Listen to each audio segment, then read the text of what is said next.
Saudara, Presiden Prabowo Subianto hari ini menyampaikan kerangka makro RAPBN 2027 di DPR dan Prabowo optimistis perekonomian Indonesia akan membaik. Kita akan ulas permasalahan ini bersama politisi Partai Gerindra, Sugiat Santoso, dan pakar ekonomi serta analisis pasar modal Ferry Latuhihin yang saat ini sudah hadir di studio. Selamat malam Bapak. Selamat malam. Ya, Pak Ferry. Saya langsung ke Pak Ferry. Target pertumbuhan 5,8 hingga 6,5% 2027. Ini dinilai achievable dan terlebih apakah bisa meyakinkan pasar, Pak Ferry? Kalau meyakinkan pasar belum kelihatan ya. Oke. Sebab tadi indeks harga saham gabungan kita jatuh, meneruskan merah yang kemarin, dan dolar juga sempat pagi-pagi menyentuh 17.800. Oke. Dan ada kemungkinan rupiah menguat karena intervensi BI ya. Itu yang pertama. Yang kedua, kita juga harus memperhitungkan harga minyak yang tinggi ya, Mas, ya. Dan perang di Timur Tengah itu nggak ada yang tahu kapan selesai. Sementara harga minyak di futures market kita lihat di atas 100 ya, Brent 110. Mungkin di spot market bisa 120 dengan ongkos transport dan asuransi bisa 140. Oke. Nah sebelum perang itu kan 60 cuman ya kan. Nah ini kan luar biasa ya, drag on the economy dengan harga minyak nggak ada satupun negara yang bisa selamat dengan harga minyak yang tinggi. Ya kan even Amerika pun sebagai eksporter, net eksporter dari minyak, kita lihat bagaimana tingginya inflasi ya. Nah melihat mengacu ke sana mungkin perang ini akan berlangsung 2 tahun, ya mungkin 2 tahun lebih dengan harga minyak di atas $100, saya rasa bisa tumbuh 4,5% aja bagus. 4,5% aja sudah bagus. Oke. Anda mau mengatakan dengan kata lain apakah itu tadi risiko utama global dan domestik yang bisa membuat target ini meleset dan terutama soal inflasi, rupiah dan suku bunga? Yang saya perkirakan malah Mei ini produsen-produsen mulai mempastru harga minyak yang tinggi ke dalam produk akhirnya ya. Bukan tidak mungkin year on year bulan Mei ini kita pertama kali melihat yang namanya double digit inflation, Mas. Ya kan ya, akibat harga minyak kemarin April belum karena memang mereka pakai stok yang lama ya. Nah dari Mei mungkin sampai ujung tahun, setahun ke depan itu bisa aja kalau year on year-nya itu kita mengalami double digit inflation, ya kan. Nah di sini masalahnya kembali lagi di tengah daya beli masyarakat yang turun ya. Kita lihat pinjol sampai 110T gitu kan ya. Dan selama 5 tahun terakhir saving masyarakat juga turun dari 3 juta tinggal 1,5 juta sekarang gitu kan ya. Nah ini menurut saya konsumsi yang paling terbesar kan konsumsi masyarakat ya, household ya. Kalau sampai daya belinya merosot akibat daripada double digit inflation, saya khawatir ya bisa 4% aja udah bagus. 4,5% aja udah bagus tadi ya. 4% juga 4,5%, 4,5% Pak Giat. Itu aja udah bagus. Ada komentar soal ini? Ya, saya pikir kalau kita membedah apa yang menjadi arah kebijakan ekonomi Pak Prabowo dalam pendekatan kapitalisme liberal, saya pikir memang ya tidak nyambung. Karena memang sejak awal ini saya pikir ini salah satu yang membuat ya Pak Prabowo salah satu tokoh yang sangat konsisten dalam membangun narasi ekonomi. Sejak beliau katakanlah terjun ke dunia politik sampai sekarang, baik sebagai oposisi maupun ketika beliau menjabat sebagai presiden. Bahwa beliau selalu menekankan harus ada arah yang sangat jelas dari ekonomi kita kembali ke pasal 33 Undang-Undang Dasar 45. Bahwa kita jangan sampai arah ekonomi kita tergantung pada kurs dolar atau indeks harga saham. Tapi yang paling penting bagaimana dalam pasal 33 Undang-Undang Dasar 45 itu, yang pertama adalah seluruh kekayaan sumber daya kekayaan kita itu dikendalikan, dikuasai oleh negara dan dimanfaatkan oleh sebesar-besar untuk kemakmuran rakyat. Saya pikir itu dulu yang paling penting. Itu konsep welfare state, negara kesejahteraan. Berbeda misalnya kalau dalam pendekatan market pendekatan pasar kan. Saya pikir ini yang harus dipahami oleh seluruh rakyat Indonesia dan ini perlu dukungan dan doa. Bagaimana Pak Prabowo ingin mengembalikan arah ekonomi kita menjadi arah ekonomi yang itu berdaulat dalam konteks ekonomi. Dan saya pikir beberapa kebijakan Pak Prabowo ketika beliau dilantik menjadi presiden itu konsisten juga kan, bukan hanya dalam konteks narasi tapi dalam konteks kebijakan sangat konsisten. Beliau mengamankan 5,8 juta hektar lahan yang selama ini dikuasai oleh oligarki, oleh korporasi, dan insya Allah ini akan digunakan untuk kemakmuran rakyat baik tambang maupun perkebunan. Dan kalau tadi kita sangat terkejut juga ini, ngeri-ngeri sedap juga ini kan, bahwa beliau juga akan menyisir mafia-mafia ekspor, mafia-mafia impor dengan angka-angka yang sangat fantastis. Misalnya bagaimana selama 34 tahun under invoicing kita itu merugikan sampai 15.000 triliun. Padahal kalau ini kita bisa maksimalkan, problem ekonomi kita kan bisa tuntas dengan sendirinya. Saya pikir itu. Kalau boleh disederhanakan, apakah Anda mau mengatakan bahwa sebenarnya terminologinya adalah perekonomian kerakyatan, begitu? Ya, Oke. makanya kan perekonomian kerakyatan itu kalau dibedah dengan pendekatan kapitalisme ya sangat berbeda, pasti berhadap-hadapan. Saya pikir itu. Oke. Betul ada perbedaan terminologi, Pak Ferry? Katanya ekonomi kerakyatan ini tidak bisa disandingkan dengan pola pikir pasar. Saya nggak mau memasuki ranah ideologi ya. Oke. Saya sebagai ekonom cuma melihat angka-angka, data-data, fakta-fakta, dan saya menilainya dengan logika. Saya nggak peduli dengan ekonomi kerakyatan atau ekonomi keburuhan atau kapitalisme. Menurut Anda itu politis, begitu ya? Ya, itu politis, itu bukan ranah saya. Saya cuma mengatakan bahwa angka sekian itu realistis atau tidak. Kalau saya bilang tidak realistis, kenapa alasannya, kan gitu. Ya kan, saya sebagai ekonom nggak mau masuk ke ranah politik gitu kan ya. Nah, kalau bertanya kepada saya apakah angka 5,8% itu realistis atau tidak, saya katakan ya dengan kondisi global ekonomi kayak sekarang begini, di mana sekarang kita lihat bagaimana yield curve semua negara ya dari obligasi pemerintahnya itu shifting up loh Mas. Di Amerika dari 10 year itu dari 4,2% tiba-tiba shooting ke 4,6%. Yang karena inflasi yang luar biasa di Amerika Serikat. Nah, di tengah gejolak inflasi seperti itu, apakah kita realistis menargetkan satu pertumbuhan ekonomi? Ya kalau cita-cita ya silakan aja. Kalau saya kan nggak membicarakan cita-cita. Ya, itu terminologi politik yang tidak mau dibahas oleh Pak Ferry. Oh, nggak perlu. Sebetulnya, Bang, apakah ini realistis apa tidak? Di triwulan pertama 2026 kita sudah mencapai 5,6% sebetulnya. Ya saya pikir angka awal triwulan pertama saja sudah sangat optimistik.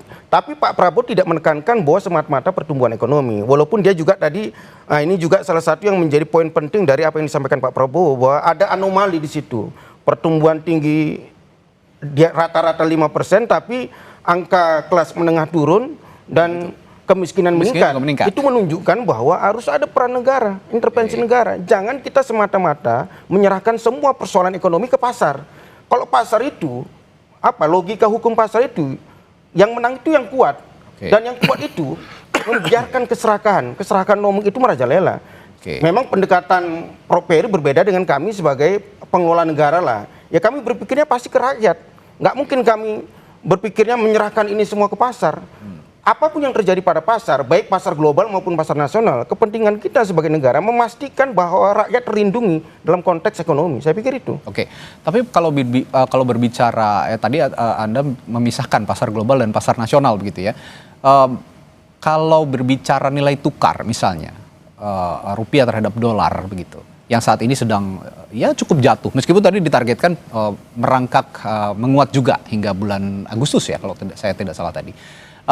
Tapi di era sekarang bulan Mei, Juni, Juli, apakah itu kita bicara ke nilai tukar rupiah, apakah itu dengan data-data ataupun fakta-fakta yang Anda ungkapkan tadi, rupiah bisa menguat?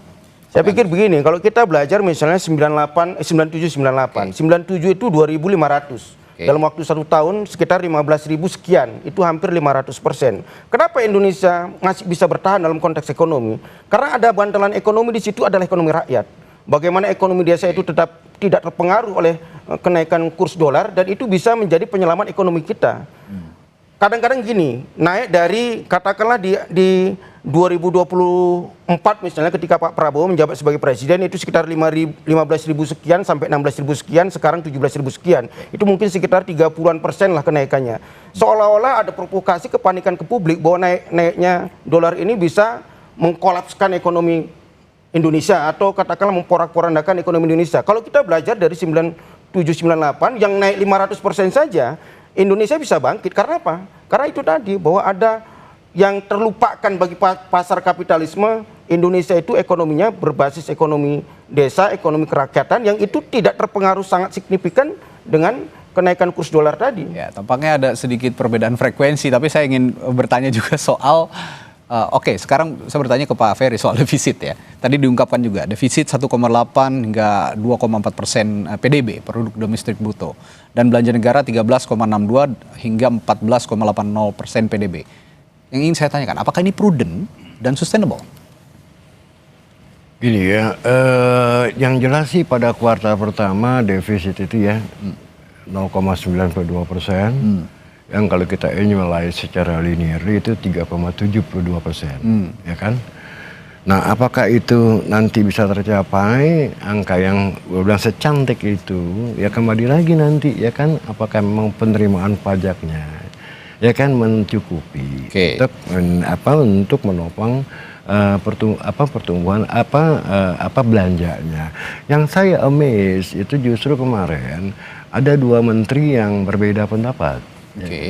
Pertama adalah di satu pihak Menteri Keuangan sangat happy dengan 5,61% ya. Sementara masyarakat kan heboh tuh ya. Wah, hitung-hitung lagi nih 5,6. Wah, fantastis ini, anomali ya. Tapi pada saat yang bersamaan muncul Menteri Perindustrian, Pak Agus Gumiwang, yang hampir bersamaan dengan angka 5,61%, beliau mengatakan badai PHK di depan mata. Nah, ini kan kalau kita ngomong lagi ke masalah defisit, apakah memang benar, ya kan?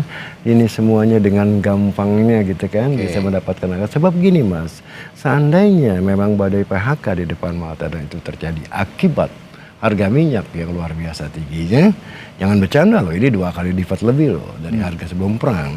Yang kedua, dengan tingginya juga dolar, seandainya, saya katakan seandainya nih, seandainya memang PHK berguliran, tentu penerimaan pajak kan jauh lebih rendah ya, dari target ya.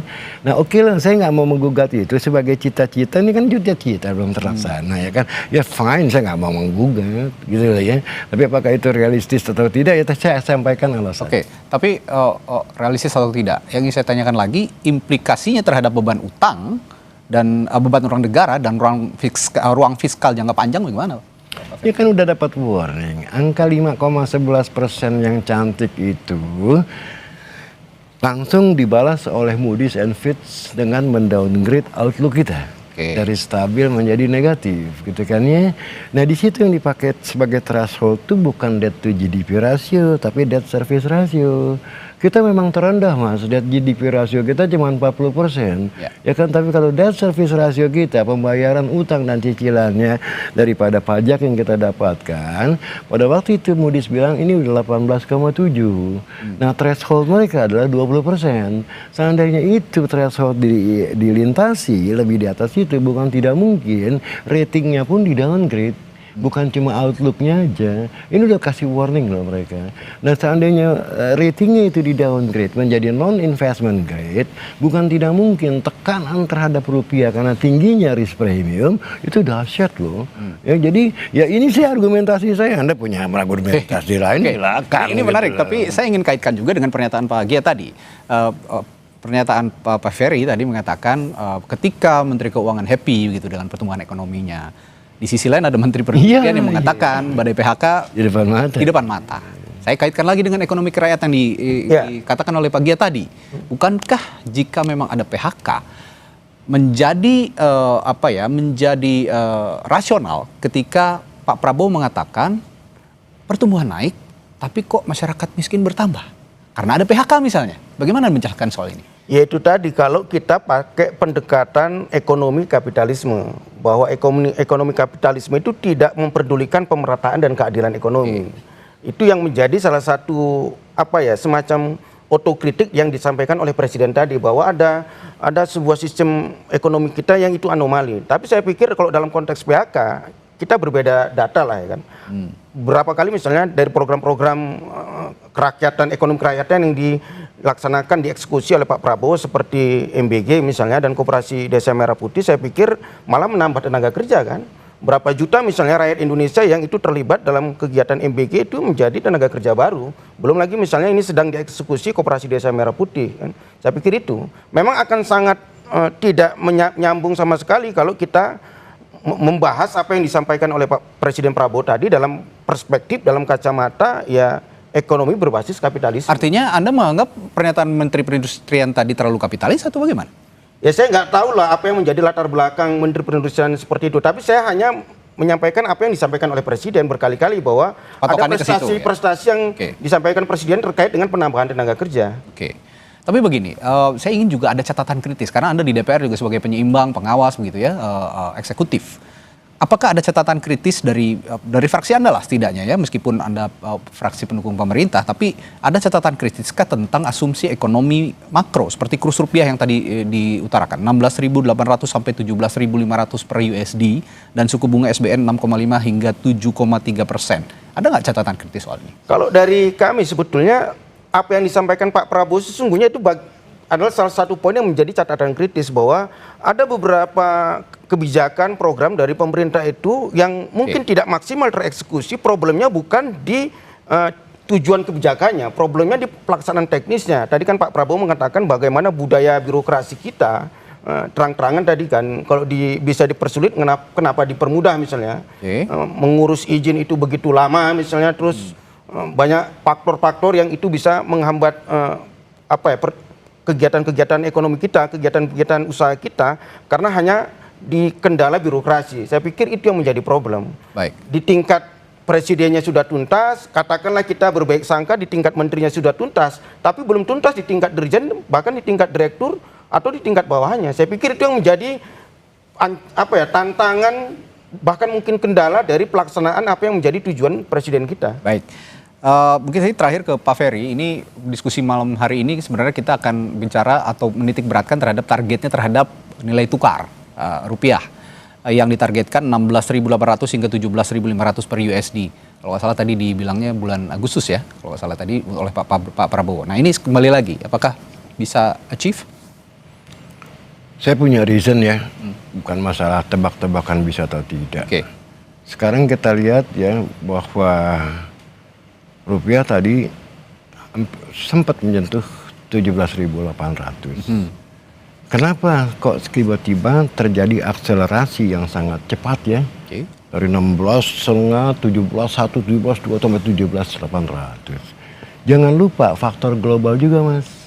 Tadi kan saya bilang ya kan, tingginya suku bunga di dunia sekarang ya shifting of the yield curve itu yang membuat kapital lari dari Indonesia. Artinya apa? Mereka tidak lagi melakukan carry trade, pinjam uang dalam bunga yang rendah, taruh di Indonesia yang bunganya tinggi. Nah, BI pun tadi menaikkan suku bunga ya, yang menjadi korban adalah pasar modal kita, ya kan ya. Nah, sementara rupiah sendiri tidak terlalu menguat, itu kan juga saya rasa dikatakan oleh intervensi ya. The point is this, yang harus kita hati-hati di bulan Juli sama Agustus adalah adanya El Nino. Nah, ini bisa memicu namanya krisis pangan, ya kan? Nah, kalau terjadi krisis pangan, permintaan dolar kita tuh lebih tinggi lagi. Sebab apa? Banyak sekali komoditis yang masih kita impor kan, dari pupuk ya, bahkan kedelai, tahu tempe ya. Based on that reasoning, saya melihat sebaliknya bahwa pemerintah sudah kehabisan instrumen untuk membela rupiah, BI juga tidak punya instrumen lagi untuk membela rupiah, ya. Bukan tidak mungkin dolar ini justru bukannya turun tapi malah tambah naik. Karena beda terminologi, saya coba tanyakan ke Pak Gia terakhir. Ini perspektif singkat saja ya, dari perspektif tadi ekonomi kerakyatan ya. Pak Prabowo tadi menekankan tantangannya ke depan itu adalah geopolitik dan geoekonomi. Sebenarnya nyambung apa yang Pak Ferry. Geopolitik dan geoekonomi. Nah, bagaimana buffer pemerintah seharusnya mempertahankan ataupun bisa mencapai dolar yang saya sebutkan angkanya tadi 16.800 hingga 17.500 per dolar. Ya, itu salah satu bagian terkecil apa yang disampaikan oleh Pak Prabowo tadi terkait dengan mempertahankan kurs rupiah kita. Tapi yang paling penting adalah apapun yang terjadi di geopolitik global, bagaimana Indonesia ini bisa tetap bertahan dan melindungi rakyatnya. Ada 4 program strategis yang tadi disampaikan oleh Pak Prabowo. Yang pertama adalah ketahanan pangan. Saya agak sedikit mengkoreksi Prof bahwa dalam konteks ketahanan pangan, kita beberapa komunitas unggulan kita sudah swasembada.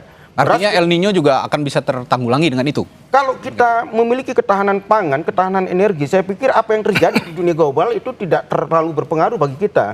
Misalnya tadi terkait dengan pupuk, tadi disampaikan oleh Pak Prabowo. Bahkan pupuk kita, beberapa negara seperti Australia itu minta bantuan dari pupuk kita. Beras kita sudah swasembada, jagung kita sudah swasembada. Saya pikir dalam konteks ketahanan pangan kita sudah bisa lega lah bahwa apapun yang terjadi di dunia global, pangan kita aman. Yang kedua adalah ketahanan energi. Memang problem kita bahwa BBM kita dalam konteks impornya masih sangat banyak. Tapi perlu diingat, sejak awal Pak Prabowo menjadi presiden, beliau sudah mencanangkan B50 dan ini akan launching 1 Juli. Kalau B50 itu betul-betul launching 1 Juli, saya pikir dalam konteks ketahanan energi kita sudah sangat tuntas. Yang ketiga, keempat, hilirisasi dan industrialisasi, saya pikir itu yang menjadi catatan kita. Kalau 4 program ini tereksekusi, saya pikir Prof tidak perlu khawatir kita dengan analisis kurs seperti apa, saham seperti apa, geopolitik global seperti apa, bahwa Indonesia siap menghadapi situasi dunia bagaimanapun. Saya pikir itu. Ada yang meyakinkan, ada juga yang tetap mengkritik dengan meragukan apakah ini bisa achieve atau tidak. Ini adalah saya bukan, jangan salah sangka. Bukan meragukan ya, tapi saya tidak mengkritik. Ini adalah saya sebagai fakta, ekonom ya. Saya sebagai ekonom bekerja dengan cara saya. Baik Prof. Baik. Terima kasih pandangannya Pak Ferry Latuhin, pakar ekonomi dan analis pasar modal. Selanjutnya juga ada Pak Sugiat Santoso, politisi Gerindra, Wakil Ketua Komisi 13 DPR RI, telah berbagi pandangannya di Sapa Indonesia Malam. Terima kasih Bapak, selamat malam, sampai jumpa lagi.